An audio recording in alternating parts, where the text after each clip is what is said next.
everybody? Welcome to another episode of Purple Insider. Matthew Coller and Manny Hill. And Manny, I've got to share with you a text that I just got from a friend who is a big Vikings fan.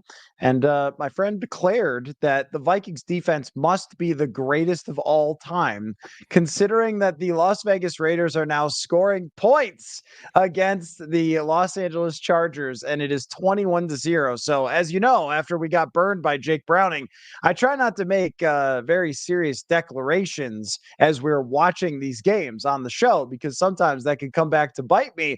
But I'm going to declare that, yeah, the Vikings defense is pretty good, but also I'm not sure that the Los Angeles Chargers will have the same head coach tomorrow after giving up 21 points to the Las Vegas Raiders in the first half. So, yeah, that's what's going on. How are you, man? I'm pretty good. Yeah, I kind of before tonight I had a thought, well, Brandon Staley's probably not going to be the Chargers head coach after this season, but he'll probably, maybe he'll finish the season and then he'll just get fired on Black Monday or something like that. But seeing this tonight, seeing what the Raiders are doing tonight, 3 or 4 days after being shut out by the Vikings defense, yeah, he might be on the unemployment line tomorrow morning, the way this is going. Yeah. Obviously, just because of what happened last week versus this week, we can play that game where we can spin ourselves in circles. Well, this team lost to that team, and this team lost to that team, and that must mean this. And if they just did this, then what does it look like that we did that? We love that in football. Arizona beat the Cowboys with Josh Dobbs this year. Maybe that game doesn't work exactly right. Maybe the Raiders look themselves in the mirror after what happened against Brian Flores, or also maybe Brian Flores' defense is really good, which I think we already knew, but that was their best performance. Shutting out any NFL team these days is incredibly difficult, and he deserves to get the credit for what happened against the Raiders. But I think that the Chargers are in maybe a much worse spot than the Vikings are defensively. And this is one of my big takeaways for this season, though, Manny, is that in previous years, not that I didn't think defensive coordinators were important. I always, of course, have thought that, and goes back to, Bill Parcells, like dialing up the Giants defense and all that. But, you know, Billy Parcells had that Lawrence Taylor guy. Like, usually it comes down to the talent that you have that determines where you are as a defense. Not that the Vikings don't have talent, but they have maximized a bunch of guys that, from their raw talent perspective, where they were drafted, what the NFL saw in them, that we really didn't see coming. It's not a bunch of first rounders. It's not a bunch of expensive free agents. And that makes it so much more impressive. And then seeing how Brandon Staley's group has fallen apart when they have gone out and gotten free agents and they have drafted people and they have Khalil Mack on their football team, it's really clear now, like, that the defensive coordinator position is a major part of the success or failure of that unit. And of course, Ed Donatel should be, talked about in this way as well. It may be increasing. It may be increasing with how creative you can get versus how much you can stop offenses from doing the easy stuff that gets them a lot of easy yards. So I think we're really seeing that shine here with Brian Flores in charge. Absolutely, especially in today's NFL where it is, I know scoring overall as a whole has gone down a little bit this year compared to, the last handful of years, but overall, it's much easier to score points in the NFL today versus 15, 20 years ago. And, with the way the league is played now, to see what a lot of these defensive coordinators are able to sort of dial up defensively and get creative with some of the schemes that they're doing on a week to week basis is really impressive. And I think it really shows the value of that position, that coaching position is huge. And if you don't have a guy in that position that can put together good schemes, then you're gonna have a tough time. We saw it last year with Ed Donatel just didn't do a very good job. And that was a defense that had veteran players on it that had been in the league for a while, and they were just constantly out of position. And a lot of that had to do with just the scheme that was being put together. So Brian Flores has done just a remarkable job with what he's with what he's been, with the cards that have been dealt to him. And I don't know if we might have even talked about this before. If there is like an assistant coach of the year award, he's got to be the front runner right now, considering the job that he's done this year. I don't know if there is. Maybe like we love to give out awards to just about everything and anything. So maybe I was going to ask you, and I know that I didn't send this to you before the show, but it just sort of hit me about Brandon Staley and probably getting fired. And if it was probably before, it's definitely now. Uh, how many teams do you think will interview Brian Flores? Like, where do we expect him to at least get a phone call? So I'll just try to start off the list and we can make it on the fly. If Pittsburgh fires Mike Tomlin, he has the connection there. Maybe they would check in with him, though I think they would go with an offensive coach after having a defensive coach for so long and maybe try to get the most out of Kenny Pickett or something. But maybe since they have the connection with him. New England, of course, if Yeah. they let go of Bill Belichick, trade him, fire him, whatever they're going to do, and they build a new team there, Brian Flores is what I would call a card-carrying member of the Patriot way. I mean, he was there through the whole run in one capacity or the next. Washington would have to be a team that considers him. I would imagine Ron Rivera is out. I don't think the Chargers will. I think that they're going to go on the offensive side as well. A lot of these coaches we're talking about are more defensive minded. And what we know is that they always go the opposite direction. So that's where I'm having trouble figuring out, like, if it's not New England and they could kind of, I want to say, get away with it, not like they're actually doing something bad, but the whole lawsuit thing. So like Robert Kraft could probably do that. So I don't know, like who am I missing here that might get fired? Yeah, I I don't know, like, I don't see Carolina as a team that would do it, with a young quarterback that they're still trying to develop. It feels like they would go go the direction of an offensive guy, even though they just fired an offensive guy in Frank Reich. Um, who else are we thinking about that would be changing coaches? I mean, is Todd Bowles gonna make it in Tampa? Maybe, maybe not.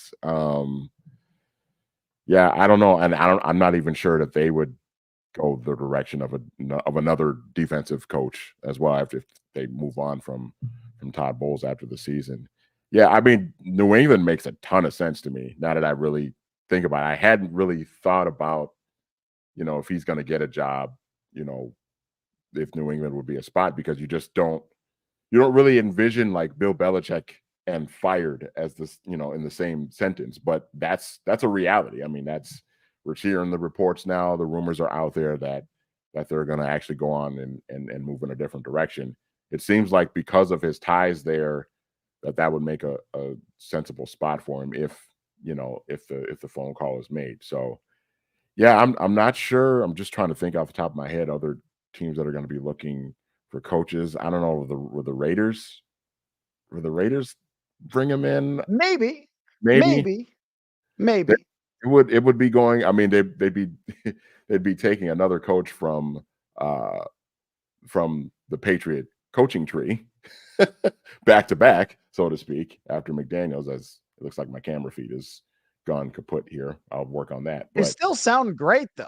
You still sound great. at So least you can, cutting yeah, completely you out still of the sound feed. That's a good thing. totally fine. Yeah, that's right. So, well, we'll work on that. But as long as people can hear you, then we're totally good here. Hunter brings up the Chicago Bears. I don't actually know that they're gonna fire Matt Eberflus after the way that they have turned around the way that they have. So that's another one that's off the list. If it's not the Raiders, and you're right, that would they go back to a Patriot Way guy after they just completely crashed and burned with a Patriot Way guy? And that's why I keep thinking that Flores is going to be here next year, that he's going to get opportunities, but he is ultimately likely to be here. So I think, of course, not that this game means a whole lot to it, what's happening right now, but just the accumulation of what they've done and how they've done it should earn him interviews. It's just how different is he than some of the other coaches that would be potentially getting fired? You know what I mean? Yeah, I mean, I think the whole the lawsuit thing I think is a real thing, and I think that's going to come into play. But it's just it's hard to ignore just the incredible job that he's done this year, though. I mean, like, if you if you take the lawsuit thing out of the equation, it's almost like I almost feel like it's guaranteed he's going to get a head coaching job next year somewhere, because you can't do as well a job as he's done with this defense and turn things around as quickly as he has.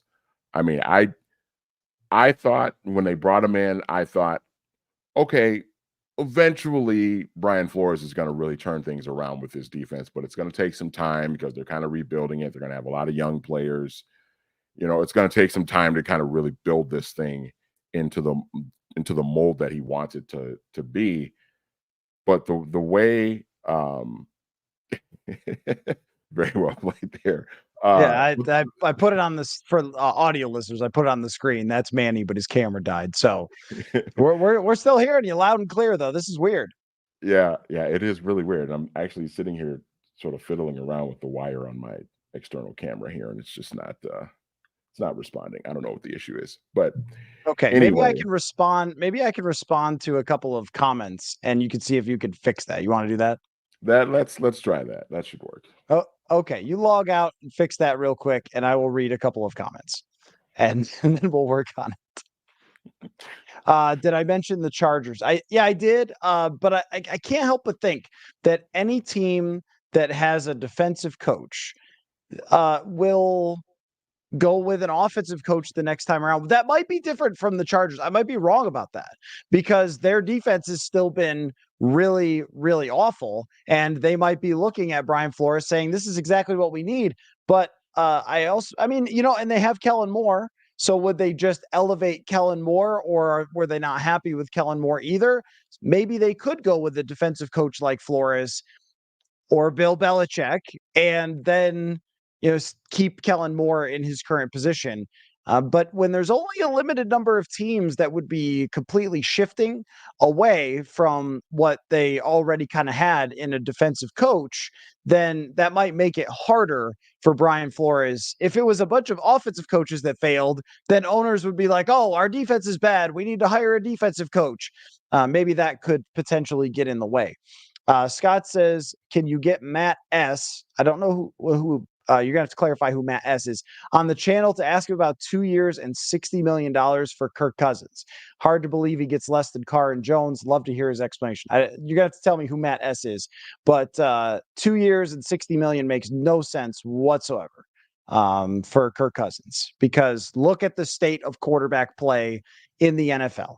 It is a calamity. And there are a lot of teams that feel like they are on the edge of being great, and specifically in Pittsburgh and Atlanta. If Atlanta had Kirk Cousins this year, I mean, they are a serious contender right now. And instead, they're just grinding away with Desmond Ridder, hoping and praying each week that he doesn't throw 3 interceptions. That is a pretty hard thing to believe, that there wouldn't be 4 or 5 teams that are negotiating with Kirk Cousins, maybe including the Minnesota Vikings, depending on how they feel, and that his price tag would go up beyond 30 million a year. I mean, 30 million just makes no sense. Like when you compare it to what Daniel Jones got, what Derek Carr got. And hey, look, Manny's back. Hi, Manny. I see you now. I'm I back. don't know what happened Yeah. there, but we're good. We're good. So let me ask you. Brad Spielberger. Brad Spielberger. Okay, yeah, I'll have to talk to Brad about that, because it just doesn't make a whole lot of sense. I think there's going to be a 4 or 5 teams that will be interested in Kirk Cousins' services, and that it will raise the price beyond that. So yeah, as much as I, of course, respect Brad, and he's right about a lot of things, that price in my mind is going to be higher than that. Manny, I had a question for you. I wrote an article, and I'm going to read the whole thing to you quietly now, about whether this season is a success. No, I'm not really going to read it to you. I'm just kidding. But the impetus of the article is thinking about realistic expectations when you have 4 quarterbacks play. Is most of the time, if you just told someone, hey, our team had 4 quarterbacks play, you'd be like, oh, what'd you win? Like 2 games? But instead, here they are in the driver's seat of making the playoffs. Do they have to make the playoffs to be a success? If they make the playoffs, is it an automatic success? Is it less successful in your mind because they hurt their draft status? How will you deal with the last couple games and what the results end up being?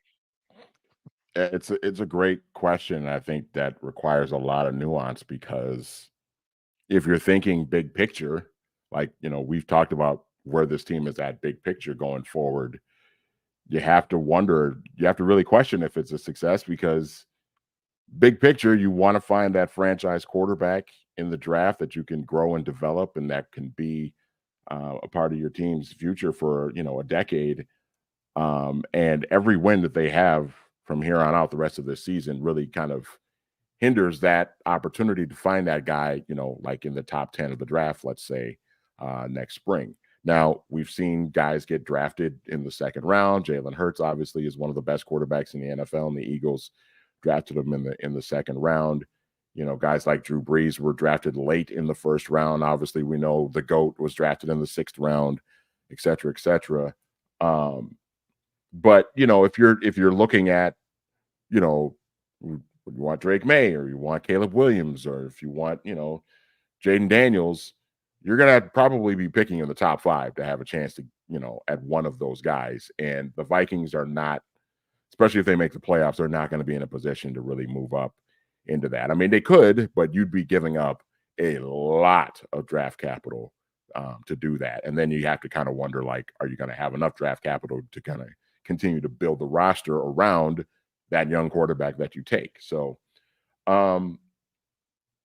if you have the viewpoint of, well, they won 13 games last year and they won the division and they made the playoffs, they were so much better than what a lot of people expected last year, and you want to build off of that and kind of continue on with that train, then I guess if this team makes the playoffs, then I guess you view that as a success. But I think it really largely just depends on, how you view where this team is at and where you want to see this team go. Because as we've talked about a million times, sitting in the middle is the worst place that you can be. And it's kind of where this team has been really ever since they got Kirk Cousins back in 2018, where, you've had a couple of playoff seasons, but really neither one of those seasons were you ever really like truly a Super Bowl contender because you were just never going to beat the team. Even if the Vikings had beaten the Giants in the wild card round last year, they weren't going to go into Philadelphia or who was the number 2, that San Francisco. You weren't going to go in either one of those places and win in those places. It just wasn't going to happen. So I think, if you're looking at, big picture and wanting to see this team start over with a new young franchise quarterback, then you're saying, well, this season has been fun, but it's not exactly what I envisioned, what I had in mind. But if you're trying to say you want to build off of last year, then making the playoffs, I guess, would be kind of a success because you will have made it 2 years in a row. And Kevin O'Connell was a playoff head coach his first 2 years with the franchise. So it kind of really depends on how you view where this team is at going forward. Yeah, so here's the difficult thing for me, and I think that's very well said. And I agree with everything you said there is that your perspective might be entirely shaped on whether you look at this year in a bubble as look what you had to overcome, or whether you're a big picture type thinker about the Super Bowl and like everything revolves around that quarterback position. Will you get closer to the Super Bowl if you play yourself out of where you could potentially draft a quarterback? And then if they make the playoffs, you're kind of grumbling, thinking, well, they're going to lose in the first round. So how did this help us at all to be able to do that? We didn't really get closer to a Super Bowl. And there's another point, too, that when you look at last year's playoffs, there are a few teams that you could argue would be very happy to have made the postseason. But then what did it matter, including the New York Giants, who thought that they were on their way. Oh, look at all the foundational pieces we got. We're just going to add Darren Waller and run it all back, and we'll be just as good and better next year. And instead, that did not happen. Even the Los Angeles Chargers, although I think that a catastrophic loss in the playoffs probably hurt them. The Pittsburgh Steelers made the playoffs. They just grinded it in. And then everybody said, oh, well, the Steelers are building around that young quarterback and they'll get there. and they did not. So just getting to 9-8 doesn't really do a darn thing as far as guarantee where you're going to be in the future. But I would still argue that if you're looking at the trend of where this team is at, you would have to look at it as making the playoffs as an upward swing, because you have flexibility at the quarterback position. And there have been plenty of teams who have dropped quarterbacks into good spots and had them take right off and make the playoffs right away. I mean, even CJ Stroud, like, we don't think of the Texans being a good spot, but then it turned out that it was. We already know that the Vikings are going to be a good spot for a quarterback. Dak Prescott is another great example of this. He shows up in Dallas just in time for the Tony Romo era to be over, and he takes over, and he's got a great offensive line and great receivers and a good running game and everything else, a good defense, and then takes off right away. This team feels like it went from being super uncertain at like 11 positions across the board to all of a sudden, what is going to be different here? Like, going into next year, what roster wise, if they lose Danielle Hunter in free agency, I don't know that they will, but then everything else, you have an opportunity to bring back and improve the running back position, maybe improve the pass rushing spot on defense if Hunter returns. And I mean, maybe, we could argue about the coaching and, did they put the quarterbacks in a good enough position with Kevin O'Connell? But overall, when you look at the man's record over 2 years, you can't be too disappointed about that considering what they've gone through. So I look at it as, you could almost argue already going into this final stretch, having a chance at the playoffs because so many young players emerged, that would be a success for you. Is it not a success if Brian Flores leaves because he was too good at his job? Like, that makes the season a failure? I don't know. So there's the part of me that's sort of cynical about teams that go 9-8 and get crowned as, like Seattle did last year, team on the rise, and then they weren't. They were just an average team again. That would be the thing I'm concerned about. But the fact that they have a chance to change quarterbacks here does open it up for believing that this was a transition year from stuck mostly in the middle to potentially contending year after year. Well, and let's take the New York Giants, for example, because you brought them up. Like, think about if you're a Giants fan right now, and if they hadn't given Daniel Jones that large contract, and they're still having this type of season, they're 5-8. Think about, if you're a Giants fan, how you would feel this about this situation. Because even though you're having a worse season than you had a year ago, you don't feel stuck with this massive Daniel Jones contract. And oh, by the way, he's injured and out for the season. And before he got hurt, he wasn't playing well anyway. So now you feel like you're kind of stuck with him. If you didn't have that sort of big Acme anvil like weighing down on you right now, you would still feel pretty good about your situation, because okay, well, this has been a bad year, and we've got this DeVito kid playing quarterback for us right now and found a way to beat the Packers, and that was kind of fun. But like, we also know, like, hey, this team's going to be likely picking in the top 10 of the draft, and they're going to have a chance to get maybe one of these young quarterbacks if they, move up a couple spots, move into the top 5, or hey, maybe they'll lose enough games to where they'll end up in the top 5 anyway, and they don't have to move up. If you're a Giants fan right now, if you don't have that Daniel Jones contract, you're actually feeling a lot better about where you're at, even if you're in the same like position record wise and still having this same type of season. So, and I think this is where I just caution the Vikings about, if they're thinking about bringing back Kirk Cousins, and I know that's probably a topic that they are discussing right now, I just think that they have to be very, very careful about doing that, because if they do, and this is not slamming Kirk as like a bad quarterback, and obviously he's much better than Daniel Jones is, but if you decide to bring him back and you pay him all of this money, where are you really, what sort of position are you really putting yourself in? Are you really putting yourself in a position of where you can contend for a championship next year and even the year after that, because it's probably going to be a multi-year deal. Where, where do you really view yourself at on this sort of prism of championship contenders? Because your roster is not there yet. You've got some really nice pieces. You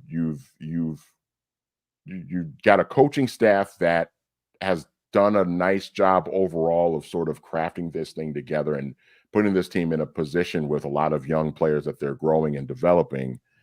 But if you sort of lump in this massive veteran quarterback, contract into this mix when the team is not ready to take that next step to be a Super Bowl contender yet, you run the risk of just putting yourself in that same spot that we have seen them in for the last half decade with Kirk Cousins. I remember thinking years ago when the Philadelphia Eagles had the dream team that everything had gone right for them the year before and they were a contender. And then they added, I forget who.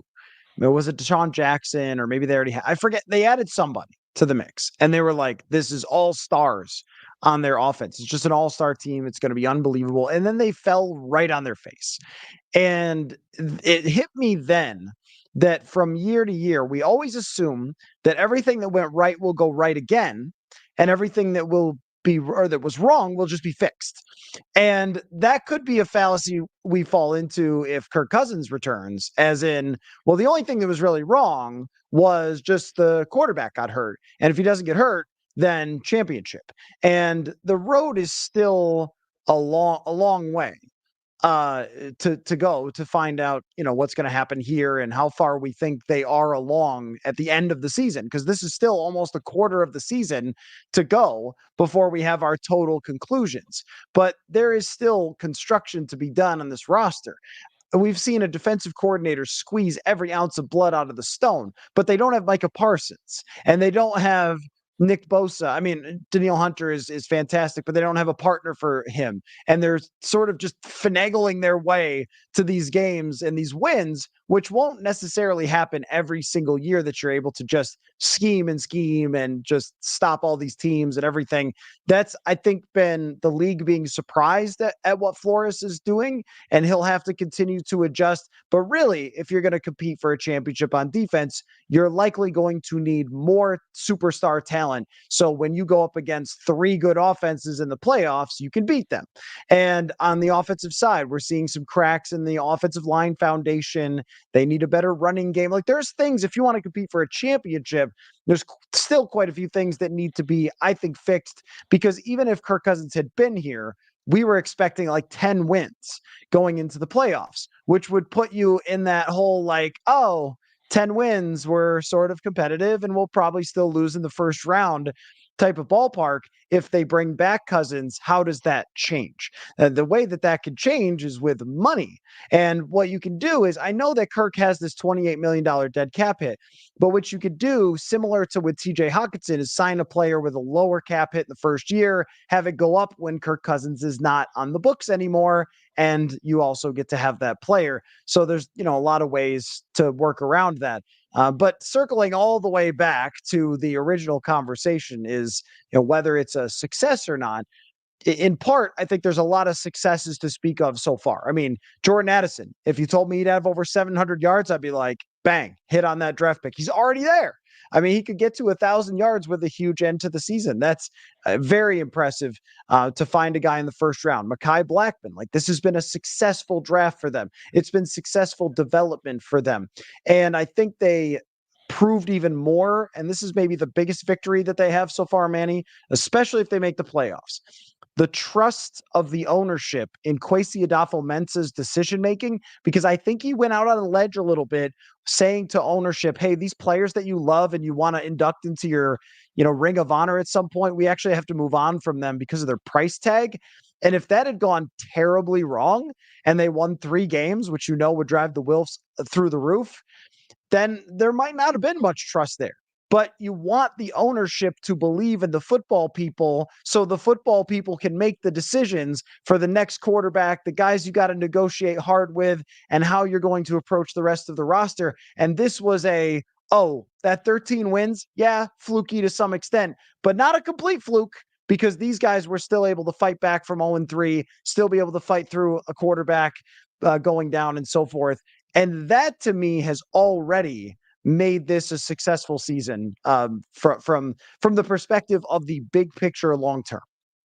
Yeah, and you mentioned some of the individual successes, and I think that's huge. I mean, you talked about Jordan Addison being a terrific, first round draft pick, and Mekhi Blackman showing strides as a young player, as a defensive back. I think, you know, turning Josh Metellus into just this Swiss Army knife of a defensive player, as a guy who was not drafted high and not drafted at all. In fact, I'm actually not mistaken. Metellus was sixth round. Yeah, sixth round pick. So it was, not drafted high. It was not a day one draft pick.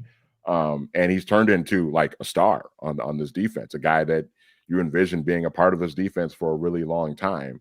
That is viewed as a success. I think, showing that you can lose your starting quarterback for the entire season and still remain competitive, even though the last couple of games have not gone well offensively for them.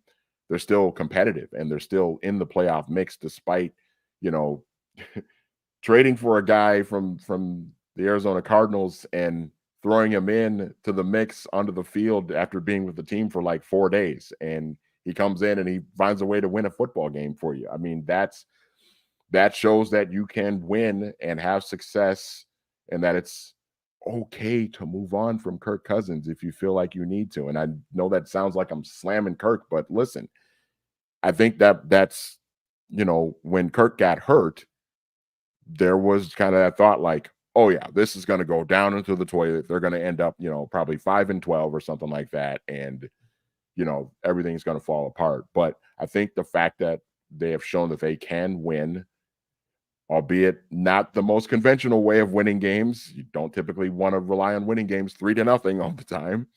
Uh, but the fact that they were able to sort of overcome that overall as a team, I think is really big. And I think it shows signs that,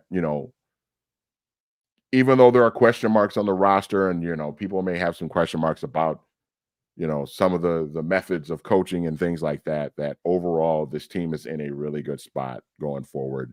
You just have to make the right moves, beyond this season, and you can get things turned around really quickly and get yourself into a position where you're competing for Super Bowls, for a number of years. But you gotta play your cards right. Clifford says that the 28 million goes away for dead cap hit if Kirk Cousins is signed before the end of the league year. It does not go away. It changes and is spread out, but it never disappears. That 28 dead cap is dead cap forever. There is no sweeping it under the cap rug, but you would kick it down the road. And look, how did that work out for you? Kicking it down the road in the Rick Spielman era, all it did was just squeeze them at the end of the day. And I remember going into last year when they were going to try to do the competitive thing and so forth. And one of the issues that I brought up was, you still have dead cap from like Anthony Barr and Kyle Rudolph and like guys that have been gone for a couple of years. And that's the problem with pushing money down the road in order for short-term gains. And with Kirk Cousins, they would be doing it again. And the issue here is that if you sign him to a contract that's worth $40 million a year, and then he's got 7 more dead cap, I mean, then you're pushing $50 million. And yeah, are they going to try to front load it for the first year? Well, that's great. You better win the Super Bowl in the first year, because the second year, it's going to be even more, or you're going to translate some of the money. But then guess what? That goes somewhere else down the road, and that's going to be harder to deal with. You never escape it. That's the thing. What you should do with the salary cap, and good teams will do this, and the Vikings did do this at the right time. When it's time to go, when it's time to put that championship ring on, you think you can absolutely win the Super Bowl if everything goes your way. You do whatever it freaking takes. I mean, you move money, you hide it under the carpet, you hide it under the bed, you put it wherever it needs to go, and you take your shot. That's when you have Tom Brady, when you have Drew Brees in their twilight. Take every shot you can. But if you're in this position, why would you do that? Why and then the other thing is too, if you take your medicine in that first year with the 28 million, in the second year, it It's goes gone. It's completely gone, and away. it's over. And Yep. then take this team 2 years from now and add 3 players to it. Like, that's how much money that's gonna be worth, to not have him as the quarterback. So that's everybody knows that argument. Anyway, so the headline of the episode, we've been talking for 35 minutes and haven't got to it yet. Sorry for that. Jaren Hall's QB2 now, Manny. Jaren Hall, people, stand up. This is your day. You've been calling for it for a week and a half for Jaren Hall to be, well, a lot of people want him to be the starting quarterback. This shows, I think, how disgusted Kevin O'Connell was watching the tape back. So he clearly saw different things than Kurt Warner saw on tape about where Josh Dobbs should have gone with the football and what's, time, throwing it on time, throwing it to the right place in rhythm, whatever. Obviously didn't like what he saw. And now he wants another guy who knows the offense in Jaren Hall. Do you think that we see Jaren Hall start another game for the Vikings this year? I do, because I think what's ultimately going to happen is even though they found a way to win that game in Las Vegas on Sunday, and they're 7-6, and they appear to be at least somewhat in a driver's seat to make the playoffs. I just think what's going to happen is these last 3 games, and who knows what's going to happen on Saturday, but the last 3 games are just going to be really tough. You got Detroit twice, and you've got Green Bay coming in here, and I know Green Bay just lost to a bad Giants team, so who knows with them, but you never know when Jordan Love can get hot, you know what I mean? And all of a sudden he might, torture defense, which has been great all year. But, I'm struggling to see where this team is going to go to the playoffs now, just based on what we saw offensively from them on Sunday. I think eventually, as good as this defense has been, and Brian Flores has just done a remarkable job, at some point you got to kind of wonder, you can't hold teams to just like 10 points every single week. And at some point your defense is going to have a little bit of an off day. I mean, if you're a defense and you give up 17 points, that's not a bad day for your defense. You know what I mean? So what's going to happen if Brian Flores' defense gives up 17 points in a game? Is this offense going to be able to do enough, with Nick Mullins or whoever at quarterback to get them into a position to win? I think it's going to be really hard. And I think because of that, there's going to be some losses coming up here. And I think eventually at some point they're going to be out of that playoff race. And we'll see Jaren Hall starting, week 17 or 18 just to kind of get a look at him. So, yes, I do think we will see Jaren Hall start a game this season. So that's interesting. That's probably a more harsh perspective than I was taking on it. I was looking at this final 4 games is I think they can win 2 because the defense is so good. I don't believe that in the NFL every single week you could just win games with defense. And we saw that against Chicago, right? If you have a bad offensive day, that even a great defensive performance can be exposed at some point. If you ask your defense to make stop after stop after stop, there will be mistakes. Should be mentioned that the Raiders completely fumbled away a clear opportunity to score a touchdown by not Yep. only fumbling, but also holding before that, that eventually led to them fumbling it away. But even then, they pulled off a big play that set them up there. So they will have to produce points. I don't know what to expect from Nick Mullins. We saw so little. I mean, just a handful of passes, couple of nice throws, couple of throws that could have been intercepted. This guy has not started multiple games in a row since 2020. He was 2-6 in 2020, and that was not with the Browns or something. That was with because he did play a game with the Browns, but that was with San Francisco. And the world's best offensive coach in Kyle Shanahan. So that's the last time we have seen Nick Mullins out there playing. So your skepticism, I would say, is absolutely reasonable considering his past history as a starting quarterback. 5-12 in 17 games. Most of his best games came in 2018 when he had sort of just arrived. That go along with the starting running back is hurt, the starting right tackle is hurt. Jordan Addison has not played as well. KJ Osborne's having a pretty tough year. I mean, there's a lot that's sort of stacked up against them, but can they grind out two with defense? I think that maybe they can, and that essentially puts you in the playoffs. And yet, I still think there's a decent chance that Hall starts because everyone's just getting hurt. And Nick Mullins, it's always talked about with pocket quarterbacks as if they don't get hurt. We see them get hurt all the time because they Yep. can't escape. And Nick Mullins is a guy who's already been dealing with a back injury. If he takes a few hits, it's very possible that he won't be able to continue. I mean, he's dealt with that the entire season, and it even limited what he could do in practice until like 2 weeks ago, and that makes it a pretty good chance. And then the other possibility is just that they're in the playoffs already. If you win the next two, you're essentially in, and then week 18 you could play Jaren Hall and whatever backups you have left on your team. But what do we think? Does this say, because I think it does, that Josh Dobbs just isn't even going to be a Minnesota Viking next year? Because that's what it feels like to me, that they decided, you know what? Jaren Hall is going to be a Minnesota Viking. Lock it in for next year. Nick Mullins, who knows? He's here to win a couple games right now.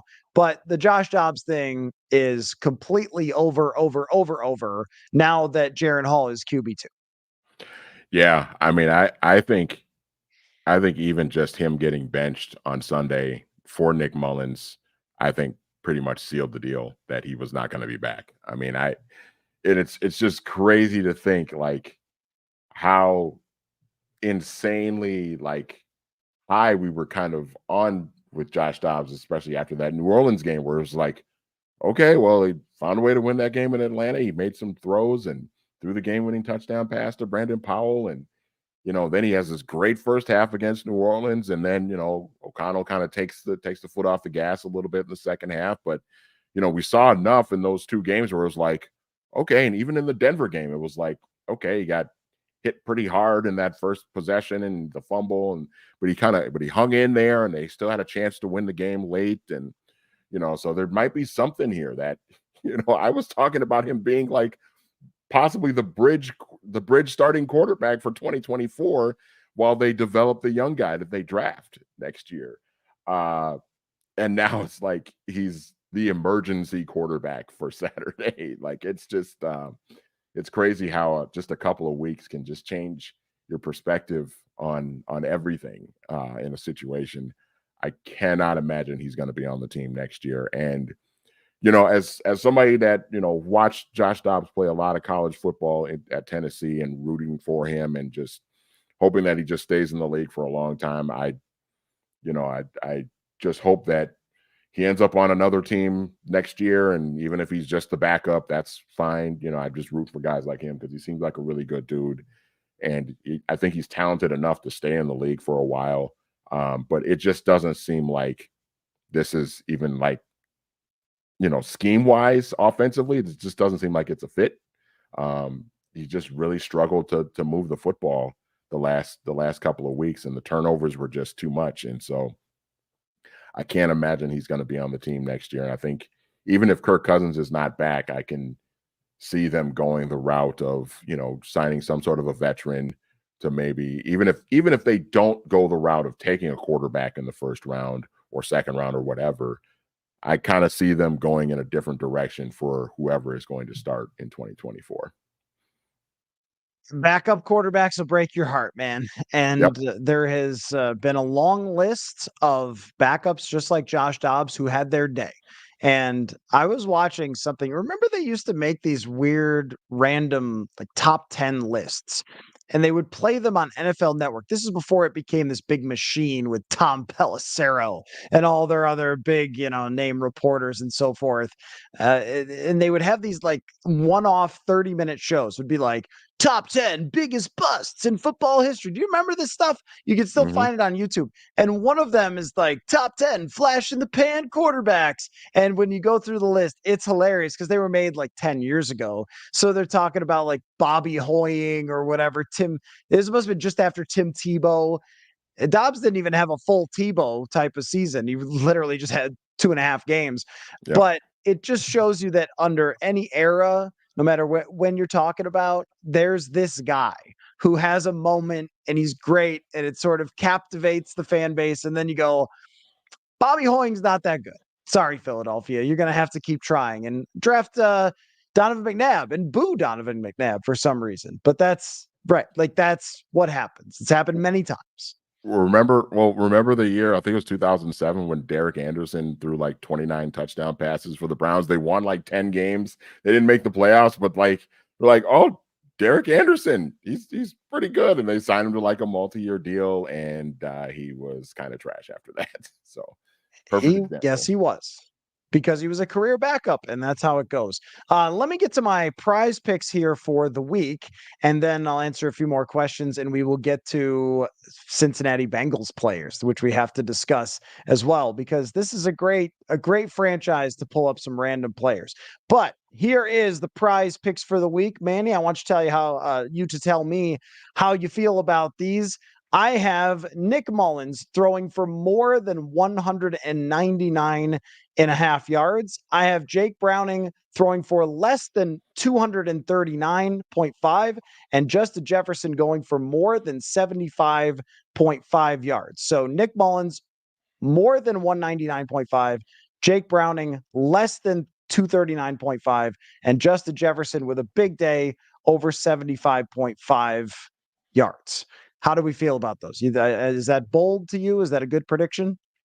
I like it. I mean, I think, well, if Nick Mullins is going to throw for almost 200 yards and possibly more than that, I mean, I would imagine Justin Jefferson's probably going to be a big part of that. So he would probably have more than 75 yards. And I think the Vikings defense will be good enough to keep Jake Browning from completely lighting them up, you know, the way he lit up the Jaguars and whatnot. So yeah, I like it. Sounds good to me. All right. Well, I'm doing it. Prizepicks.com/purple. They will match up to $100 for your first deposit. We've been playing all year long on here, so it doesn't cost a whole lot. Let's see. This is $20 to win 56 is this particular one. So it just shows you you don't have to put down tons of money to play Prize Picks along with us. So check that out. Prizepicks.com with the promo code purple. All right. A couple things from the comment section before we get to our all-time favorite Cincinnati Bengals. From Anthony, what is your prediction at quarterback for who we will be drafting? Something tells me it will be Penix or McCarthy. Just my gut feeling. After seeing what we've seen the last few weeks, I have become much more sold on the idea of Michael Penix and the Vikings.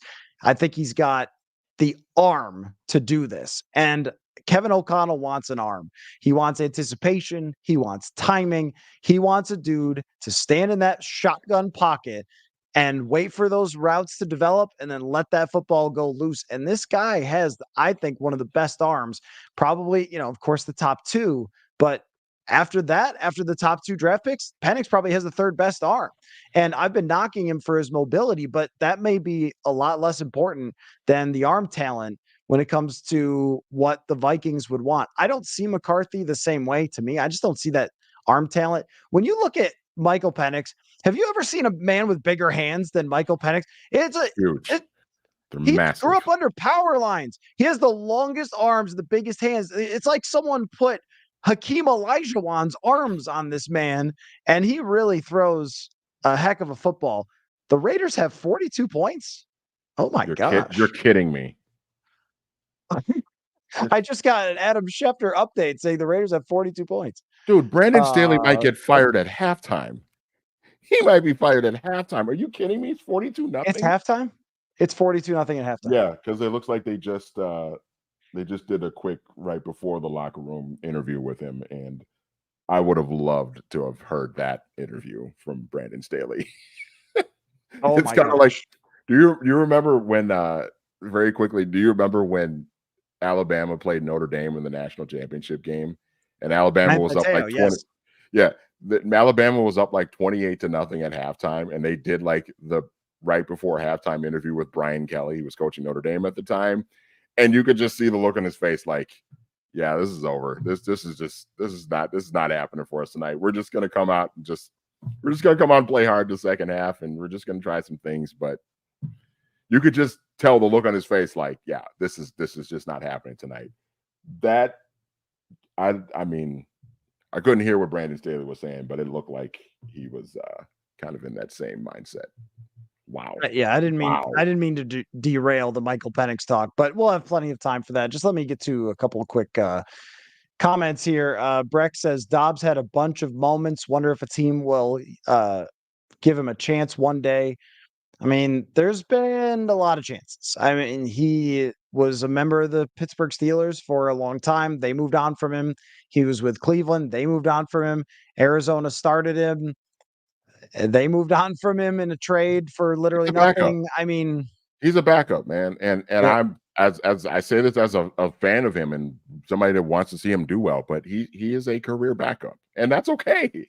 Like you saw Josh McCown have a decade and a half long career. He played for like 10 teams and made a decent amount of money and started some games for some teams and played well at times. And maybe that's the route that Josh Dobbs goes. I mean, he's 28 years old. He still has a chance to be in the league for at least a handful more years. But this is probably what it's going to be for him. He's just going to bounce around and play for a few more teams, and he's probably never going to be a full-time starter again. and nobody in the NFL is going to build their entire franchise around someone who has the type of limitations as a passer that he does. It's just the reality that when you need a 75-mile-an-hour changeup, he gives you a 90-mile-an-hour fastball. And when you need a 95-mile-an-hour fastball to fit in a tight window, he gives you a 90-mile-an-hour fastball.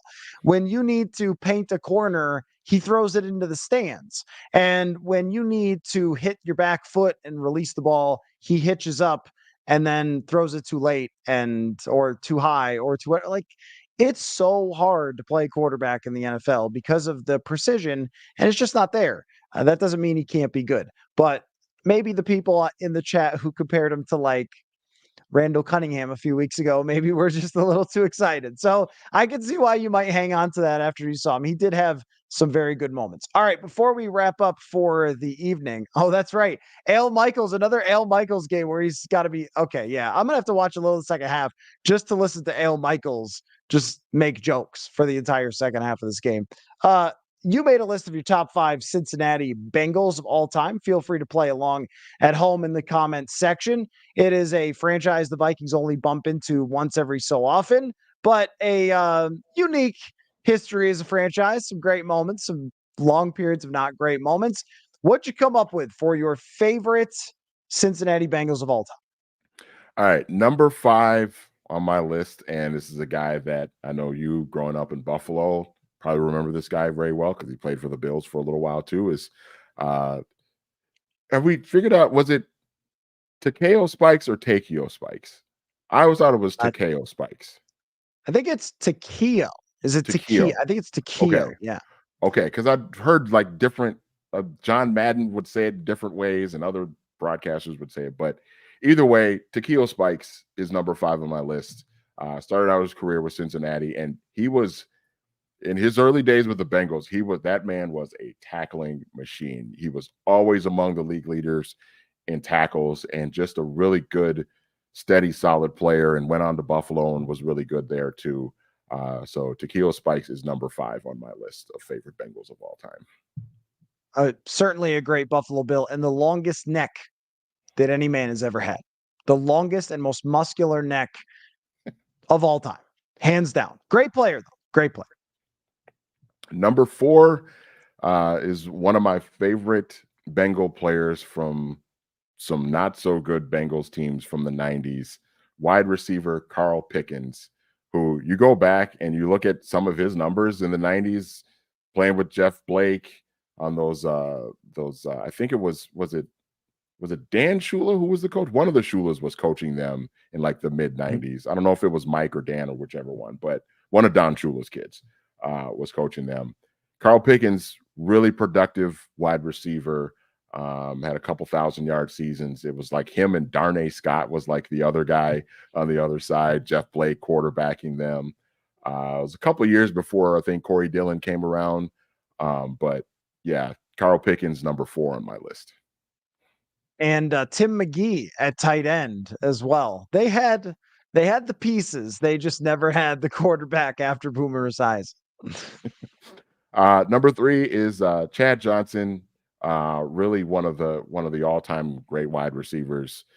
I don't know if he's ever going to get into the Hall of Fame, but at his peak with him and TJ Hushmanzada and Carson Palmer and those guys, a lot of fun. He was kind of an entertaining guy. He was kind of T.O. light, so to speak, where he had his fancy celebrations as well. And I know him and Terrell Owens had become pretty good friends after their playing days were over, and now he's on like a couple of nights a week with Shannon Sharp, and they just talk football and other topics as well.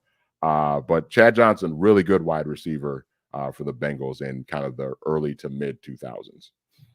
Would highly suggest his Football Life documentary. I know I bring those up all the time. I spent one summer watching all of them, and that was one of my favorites. A very interesting guy.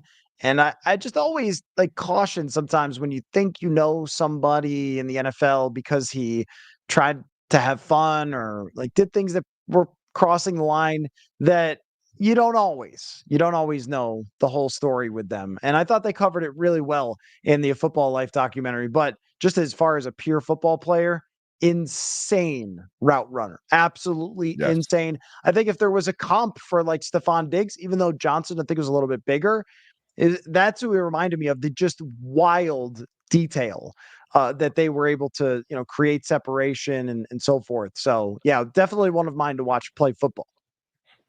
And number two on my list is Corey Dillon. Just a warrior of a running back, and obviously eventually he went on to New England and won a Super Bowl with the Patriots. But just a great running back for some of those Bengals teams in the late '90s and into the early 2000s, and was kind of a victim of that sort of those really bad Bengals teams of the late '90s. Even before Chad Johnson came around, Dick LeBeau had become the head coach, and Dick was a great defensive coordinator for so many years, but just wasn't a great head coach, and they just didn't have enough talent to surround Corey Dillon with. But he was always productive, man. You look at the numbers; they were there, and he had at one point had the record for most rushing yards in a game. I think it was 277 that we eventually saw Adrian Peterson break, and Jamal Lewis as well. But Corey Dillon, great running back, is number two on my list of favorite Bengals of all time. Yeah, I remember listening to that game on the radio that he went for 270. I mean, just and he actually was one of the few running backs who continued to have a good career onto the New England Patriots, where he was pretty solid. But he was the whole team. It was like a worse version of Barry Sanders because Cincinnati was so bad. They weren't even like mildly competitive in the same way that Detroit was with Barry Sanders. It was like much worse than that. Did you freeze, Manny, or are you like really excited looking at me? It looks like Manny froze. We went through the whole show. His camera was working just fine until it just froze. Who is number one on Manny's list? Oh no. We're gonna have to I guess I'll give you guys some of mine if you have any more questions, and I'm sure Manny will pop back up. I don't know if I should leave him sitting there. Let's not leave him sitting there looking weird at us. Sorry about that, but we'll get Manny back in just a second. Right before the number one, maybe this is his way of teasing it. I Willie Anderson is one of my favorites ever. Just a great right tackle. Somebody who absolutely belongs in the Hall of Fame. But this was something I wrote about in my book, Football is a Numbers Game. If you guys want to check that out. Hey, look, it's Manny. What a tease. What a tease right before the number one. I hate technology. I really do. It just drives me crazy. It just drives me crazy. Well, But well, anyway, I didn't hear your Corey. I missed your Corey Dillon story. Oh, no, just about listening to him on the radio when he got that record breaker and how cool that was. And, it's where like the announcers are going crazy, like he's getting closer, that sort of thing. And I was mentioning Willie Anderson and how in my book, Football is a Numbers Game, available on Amazon or anywhere you get your books. So Willie Anderson is a product of the previous generation of offensive linemen who were only judged on Pro Bowls and All Pros. But PFF has given us the ability to understand exactly how good, or at least by the numbers, which no numbers are perfect, but by their numbers, how good these players are. So if Willie Anderson had those numbers on bad teams where he wasn't getting a lot of attention, he'd be Joe Thomas of that time. He would have like been. That's how everyone knows how good Joe Thomas is. And Andrew Whitworth is the same way. He's going to go to the Hall of Fame. And don't take my word for it. Their offensive line coach, Paul Alexander, told me that for the book. He said PFF is going to get two of my guys into the Hall of Fame. And that's one of the reasons that I love it. So I was mentioning some other guys, but I'm not sure if they were on your list. So who is number one on yours? Number one is pretty easy, and it feels like I'm cheating a little bit because he's just like the coolest dude ever, and he plays for them now. He's not playing right now because he's injured now for the season, but Joe Burrow, man, like he's number one. The guy is just one of the coolest dudes on the planet. He's been obviously he was a great college quarterback at LSU, won the national championship, and took this team to a Super Bowl in just his second year in the league. And just a remarkable leader, and he's really tough. I mean, he was dealing with a calf injury earlier this year, and he was still out there gutting it out and playing. And then obviously the hand injury, the wrist injury, is what ended his season. But just all the intangibles you want. Obviously, he's got the physical skills, to the arm talent and all of that stuff, but he's got all the intangible stuff too. And just I think as long as they have him and he's healthy, they're going to be in the mix, in the conversation, competing. It's going to be interesting to see how they handle, paying all the talented wide receivers that they have. But I think as long as they've got him, that they're going to be in the conversation every year. So Joe Burrow is number one for me. There's a few more that could be thrown out there at the quarterback position. Even Boomer Esiason, I think, was a cool quarterback back in the day. And Carson Palmer, wasn't his fault what happened with that team. Geno Atkins could go on your list, one of the most dominating players in the middle. I see James Brooks has entered the chat. Who the other guy with the Icky shuffle? Icky Woods got all the attention, but James Brooks was really the great running back for that team. Ken Anderson, one of the all-time great, one of the all-time great quarterbacks that probably would have went to. Well, let's see. No, I mean he went to the Super Bowl in that year where they beat the Chargers in the cold, and it's not far away from winning the Super Bowl there, and like he's that close.